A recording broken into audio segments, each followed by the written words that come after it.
somos tu voz. Agradecemos mucho a Ángel Fariña, doctor en Biología Marina de la Universidad de Santiago de Compostela, España, además profesor universitario y miembro del Centro Nacional de Investigación de Pesca y Acuicultura, por estar de nuevo con nosotros. Profesor Fariña, un gusto como siempre conversar con usted. ¿Cómo está? Yo, encantado de estar aquí y agradecido con ustedes de permitirme este espacio. Saludos a todos los que nos están escuchando. Profesor Fariña, apenas ayer, la Oficina Nacional de Administración Oceánica y Atmosférica decía que el mundo atravesaba una cuarta ola de blanqueamiento masivo de arrecifes de coral. Antes de hablar sobre ese fenómeno, ¿cómo podemos definir los arrecifes y cuál es su función en el ecosistema? Porque hay quienes dicen es una roca, pero en definitiva no, los arrecifes de coral no son una roca. Sí, son un sistema muy complejo. La estructura base sí es una roca de carbonato de calcio, que es el esqueleto, por decirlo de alguna manera, de esa colonia de coral. Para que la gente lo entienda de manera fácil, es como si dijéramos que hubiese una roca grande de carbonato de calcio con muchos huequitos o con surcos, y en esos huequitos o surcos estarían los pólipos de coral, que serían como algo así como unas pequeñas anemonitas chiquititas colocadas allí. Entonces eso forma un entramado de relaciones entre toda esa colonia, muy compleja. A su vez, cada uno de esos pólipos tiene en su interior uno llamado dinoflagelados, porque tienen dos flagelos, son unas alguitas simbiontes sin las cuales no puede vivir. Y de hecho, cuando las pierde, pues ocurre lo que se llama como blanqueamiento de corales. Y después, asociado a toda esa estructura coralina, pues hay de todo, echinodermos, crustáceos, peces, una multiplicidad de organismos. De hecho, se estima aproximadamente que el 25% de todas las especies marinas viven en los arrecifes. Pero al final, ¿es un animal marino o no, profesor? ¿Por qué no los hay en agua dulce, por ejemplo? ¿Cuál es la diferencia entre corales y esponjas? No, sí, es un animal, o sea, el coral como tal es un animal, pertenece al filum Cnidaria, al mismo filum donde están las anémonas, como señalábamos, donde están las medusas, y son animales exclusivos del ambiente marino, pues porque no toleran salinidades muy bajas. Tampoco pueden estar en zonas donde hay mucha sedimentación, por ejemplo en la desembocadura de ríos, etcétera, porque la sedimentación no solamente los va como asfixiando, ¿no? Porque el pólipo de coral está allí paradito, quieto en el fondo, no puede moverse, ¿no? Entonces si le cae sedimento encima, pues evita que subsista, ¿no? Pero aparte de eso, cuando el agua está llena de sedimento, está turbia, no penetra la luz. Y al no penetrar la luz, entonces esos simbiontes, esos dinoflagelados simbiontes, esas alguitas que tiene dentro, no pueden sobrevivir. Esas algas tienen una relación llamada mutualista con el coral, es una relación muy estrecha. ¿Qué es lo que hace? Cuando las alguitas realizan fotosíntesis, producen azúcares. Entonces esos azúcares los usa el coral para crecer, para desarrollarse. Y el coral le proporciona a esas algas desechos metabólicos orgánicos que son utilizados por ellas también para su subsistencia. Entonces es una relación de mutuo beneficio, por eso se llama mutualismo. Entonces esas simbiontes necesitan luz solar. Si no hay luz, pues no pueden crecer, y por lo tanto, como el coral se basa en gran parte en términos de tomar nutrientes y de tomar o de generar alimentos, se basa en los productos fotosintéticos de las algas, pues entonces sin las alguitas no puede sobrevivir. ¿Y qué es lo que produce entonces, profesor, el blanqueamiento de los corales? No, fíjense, eso el blanqueamiento de coral es un fenómeno que está registrado ya desde hace bastante tiempo y que tiene que ver con el hecho de que los simbiontes abandonan el coral. Los desencadenantes son muchos, ¿no? O sea, en general cualquier proceso de estrés excesivo puede provocar eso. Normalmente lo que más causa blanqueamiento de coral es el aumento de la temperatura, o en algunos casos puede ser la reducción también, dependiendo del coral, ¿no? Pero frecuentemente es el aumento de la temperatura, a pesar de que hay otros procesos, cambios en la química del agua, acidificación del agua, que es algo que está ocurriendo hoy en día debido al efecto invernadero exacerbado, ¿no? A la incorporación de CO2 excesiva a la columna de agua, inanición, porque hay muerte del plancton que sirve de alimento también para el coral, y como les decía, incremento en la sedimentación. O sea, un montón de factores pueden desencadenar el blanqueamiento, que en resumen es simplemente que esas microalgas abandonan el coral. Normalmente eso se revierte, ellas regresan luego y el coral se recupera, pero en algunos casos no lo hacen, y entonces si no lo hacen, sí es verdad que el coral muere. Escuchan al profesor Ángel Fariña. Él es biólogo marino, es docente universitario, es investigador. Yo cuando leí esta información me puse a buscar, ¿no, profesor? Y leía en Coral Reef Alliance que más de 100 países tienen arrecifes de coral, pero pudiésemos decir que más de la mitad se concentra en 6. Pero en el caso de Venezuela, ¿dónde hay este tipo de especies? ¿Dónde está el hogar de los corales en nuestro país? Y bueno, ¿cuál es la situación hoy por hoy? Exacto. Porque incluso hace ya algún tiempo hablábamos con usted y nos contaba también sobre ese coral invasor Eunomia que le está haciendo tanto daño a los ecosistemas marinos. Sí, bueno, en Venezuela tenemos algunas zonas que son emblemáticas en términos de desarrollo de arrecifes coralinos, ¿no? En el caso de la costa, pues tenemos el Parque Nacional Mochima, evidentemente, como un sitio emblemático de corales, y también el Parque Nacional Morrocoy. Yo diría que esos dos, a pesar de que hay corales en muchos otros sitios de la costa, ¿no? Pero esos dos serían los más abundantes en términos de estos corales. Después hay otras zonas donde tenemos una gran cantidad de otros corales que parecen unas ramas, que la gente tiende a confundirlos con algas, que son corales blandos u octocorales. Hay otras zonas donde están dominadas fundamentalmente por estos corales blandos, ¿no? Y después en toda la región insular oceánica, pues, los roques, las aves, la tortuga, son zonas de alto desarrollo de sistemas coralinos. Están escuchando a Ángel Fariña, docente universitario, biólogo marino e investigador. Ahora que menciona eso, profesor, bueno, yo no he tenido todavía el privilegio de viajar a Los Roques, pero conozco gente que ha estado allá y me ha comentado que les han dicho que la arena que hay allá es arena coralina. ¿Qué quiere decir eso o cuáles son las características de este tipo de arena? Exactamente, porque como la estructura de roca, entre comillas, del coral, la estructura pétrea del coral es de carbonato de calcio, pues ese carbonato de calcio, por una serie de procesos, tanto físicos como químicos y biológicos incluso, se va rompiendo, partiendo progresivamente y al final da origen por erosión a las playas esas de arena blanquita que tanto nos gustan a nosotros, ¿no? Los peces loro, por ejemplo, juegan un papel importante allí, ya que ellos van raspando las algas que crecen sobre sectores de coral muerto. Pueden crecer macroalgas, ¿no? Eso no solo lo hacen los peces loro, lo hacen otros peces también, como los peces cirujanos. Entonces ellos van raspando allí para comer algas que vayan creciendo. Esas algas no pueden crecer porque si crecieran mucho, que estamos hablando de algas macroscópicas, si crecieran mucho le harían sombra al coral y entonces se morirían o no podrían hacer fotosíntesis esos dinoflagelados, esas microalgas simbiontes que tiene el coral en su interior, ¿no? Entonces es muy importante controlar el crecimiento de esas algas, de manera tal que cuando los loros están raspando se llaman loros así porque peces loro, porque tienen un pico parecido al de los loros de las aves, van raspando en esa piedra. Buena parte del carbonato de calcio de la piedra es raspado y pasa al contenido estomacal del loro. Entonces es común cuando uno está buceando ver los loros defecando arenita, pues. Y entonces eso al final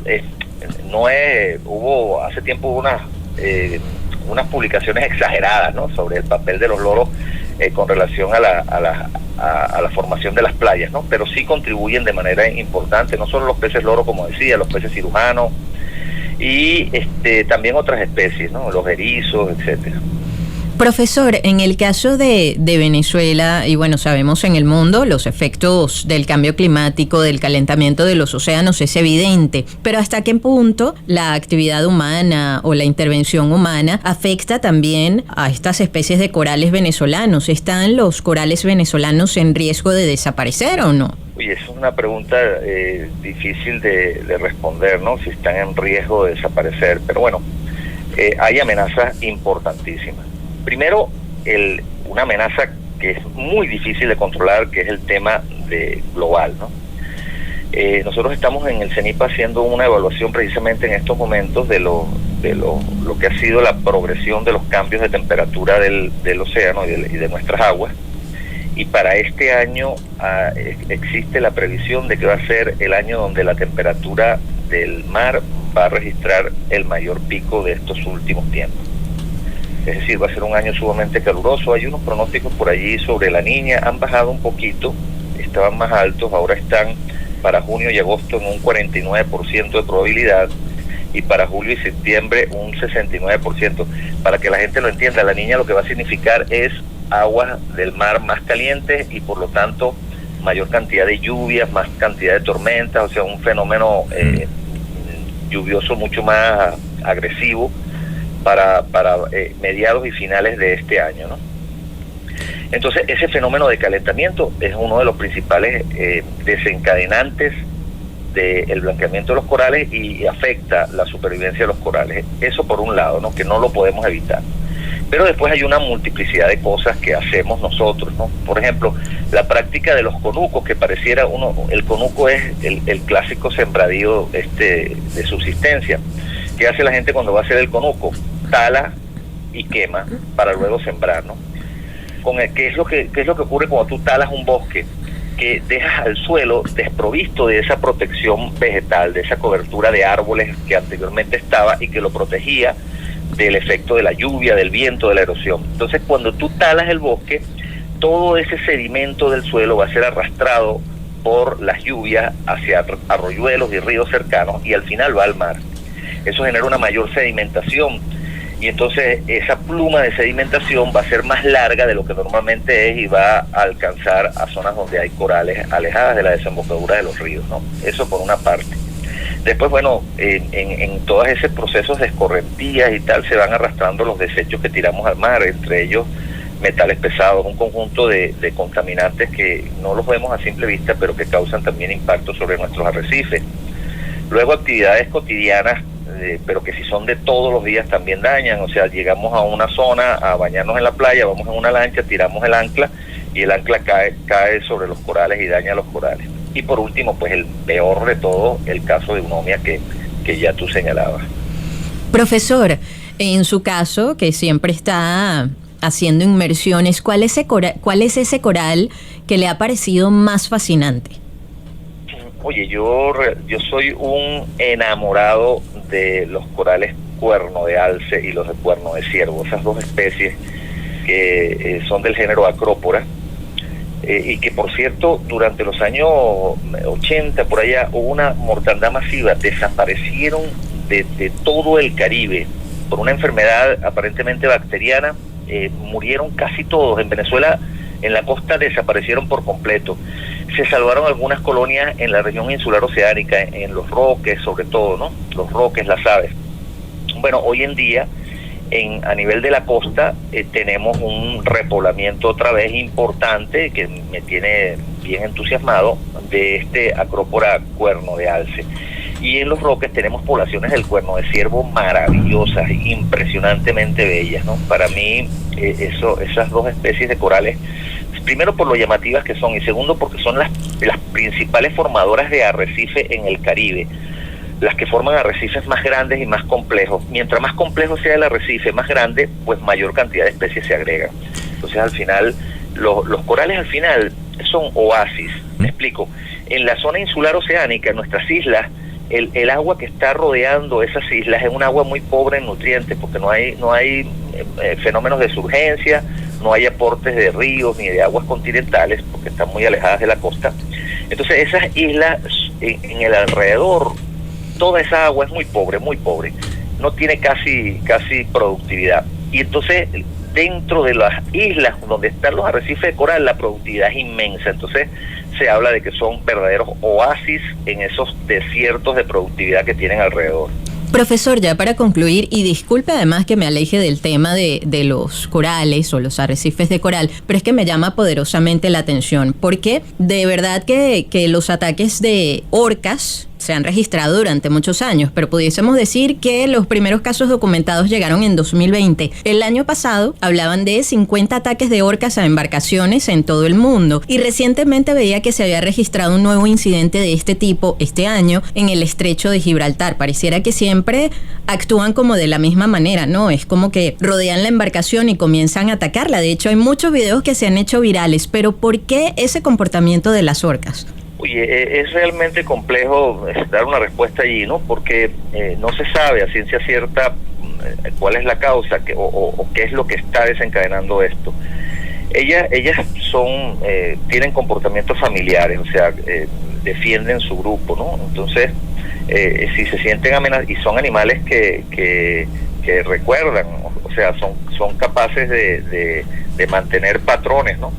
Entonces, pudiera ser que en algún momento haya ocurrido algún incidente de una de estas embarcaciones que haya cortado algún animal o que se sientan amenazadas de alguna forma, bien sea por el ruido o por algún tipo de emanación electromagnética de las embarcaciones, pero es difícil. En todo caso, lo que hay que recordar es que ese es su ambiente, ese es su medio, nosotros somos los invasores allí y ellos se sienten amenazadas, entonces al sentirse amenazadas pues van a tratar de defenderse, pero sí ha habido un incremento importante que está siendo en estos momentos objeto de estudio, sobre el cual hasta ahora no hay suficientes elementos para llegar a conclusiones definitivas, y que bueno, nos lleva al hecho de estar precavidos. Aquí en la costa venezolana también hubo un caso con un peñero el año pasado, con un peñero que aparentemente fue atacado por estas orcas, y los pescadores pues salieron con sus motivos de allí, ¿no? Pero no es el común, o sea, han habido frente a eso una multiplicidad de avistamientos de orcas sin ningún tipo de ente. Es necesario recordar que son animales salvajes, ¿no? Igual los delfines son maravillosos, a toda la gente le gusta nadar con delfines, pero ha habido también ataques de delfines en algunas partes del mundo. O sea, son animales salvajes, no son un perrito que tenemos en la casa. Y así pasa con todas las especies en la naturaleza, pues si son especies salvajes, pues en algún momento pueden reaccionar de manera impredecible. De hecho, profesor, y ahora sí para concluir, siempre es interesantísimo y esclarecedor hablar con usted. ¿Qué opina justamente sobre que este tipo de animales terminen, por ejemplo, en acuarios? Hubo una lucha tremenda en Estados Unidos para sacar de uno de los acuarios más importantes a una de las orcas más famosas del mundo, y al final ella murió antes de que eso se lograra. Pero además, ¿cuál es la posibilidad de que después de haber estado toda su vida en cautiverio, una vez sean liberados, este tipo de animales puedan sobrevivir, puedan cuidarse ellos mismos? Miren, yo soy drástico en eso. Yo odio los parques marinos estos que tienen sobre todo mamíferos acuáticos así en estas condiciones de cautiverio. Eso es una aberración que no debería existir, por Dios. Igual que las corridas de toros, o sea, estamos en el siglo XXI, no estamos todavía en la época de la barbarie, ¿no? O sea, no estamos hablando de la Edad Media. No es justo y aparte que fíjate, esos animales, los delfines, inicialmente cuando los colocaron cuando se empezó con esta tarea de llevar los acuarios marinos, los arrancaban de sus familias en el medio natural. O sea, estamos hablando de, entre comillas, como lo que serían niños robados de sus padres, de sus familias, para llevarlos a una condición de cautiverio. Y bueno, y luego, ¿cómo aprenden en esas condiciones de cautiverio? Aprenden a fuerza de hambre y de someterlos a estrés. O sea, someten a los animales a un estrés excesivo, y entonces luego, si hace tal o cual salto, se le da la recompensa del alimento. Por Dios, es una cosa que no tiene nombre, ¿no? Yo por eso defiendo todos los días, hago mis videos de los delfines en el medio natural y digo, aquí es donde me gusta verlos, aquí es donde deberían estar, y bueno, y mucho más una orca, el tamaño que tiene una orca, la naturaleza de una orca para tenerla encerrada, eso es algo que no tiene nombre, es repito, una aberración horrorosa. Estoy totalmente en contra de eso. Profesor, recuérdenos su usuario en redes sociales una vez más, por favor. Oye, muchas gracias. Sí, los invito a que me sigan a Farina46, tanto en Instagram como en TikTok. Allí pues no es una página o es un perfil para colocar cosas del mundo marino, de nuestro sistema natural, y siempre en positivo y siempre recordando, ese es uno de mis hashtags que más uso y un eslogan: Venezuela, un país fantástico. Gracias, profesor, como siempre. A la orden siempre por acá, gracias a ustedes por el espacio. Ángel Fariña, amigos oyentes a quienes escuchaban, biólogo marino, profesor universitario e investigador. Volviendo al tema del blanqueamiento de los corales, según la Oficina Nacional de Administración Oceánica y Atmosférica de los Estados Unidos, la primera ola fue en 1998, afectó al 15% de los arrecifes del mundo. En 2010 golpeó al 35%. Entre 2014 y 2017 se registró el blanqueamiento más extendido hasta ahora, con el 75% de estos ecosistemas golpeados, y esta cuarta puede llegar a ser la que más corales mate en todos los océanos del mundo donde hay estos ecosistemas. Y ellos dicen que estos corales, cuando se blanquean, afecta a gran parte de la población mundial porque se benefician de ellos. Cada año estos ecosistemas traen beneficios económicos de casi 10 billones con B, billones de dólares en todo el mundo por la pesca, el turismo y la protección ambiental. 1 de cada 8 personas en el planeta se benefician directamente de los corales y el 25% de las especies marinas viven en los arrecifes.